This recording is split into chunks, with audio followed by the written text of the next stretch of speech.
Bakakak TV télé askan wi Bakakak TV télé askan wi ma ne la dawal gaaw abonné si Bakakak TV. acca gaay gis ngeen ko noonu tout droit ñu ngi nii terrain gaal gi ak Bari production ñu ngi nii ci préparation yi dara desul Bari production moo nekk noonu moom ngeen di jàkkaarloo noonu waaw ñu ngi ci programme yi tey moom du yomb waaw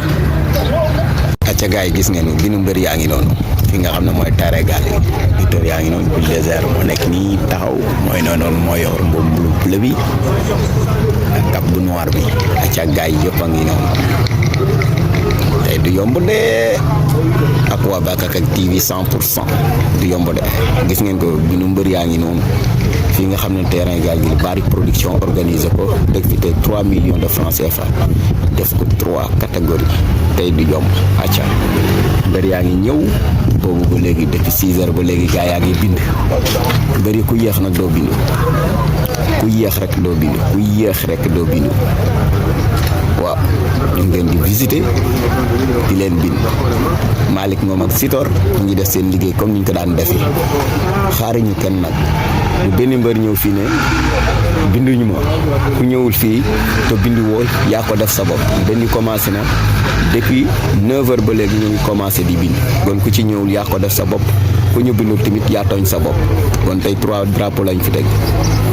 gis ngeen mbër yi mu ngi ñoo nekk noonu.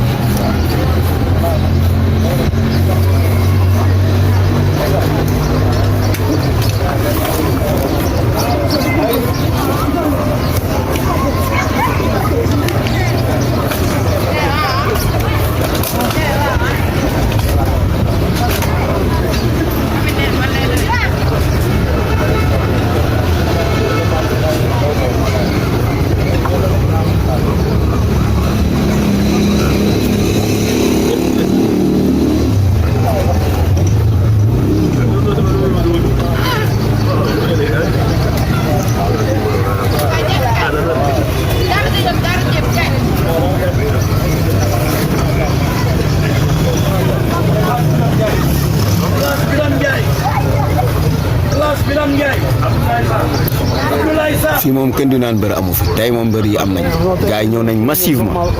acca na gars yi ñëw bind 3 millions 3 millions la 3 catégories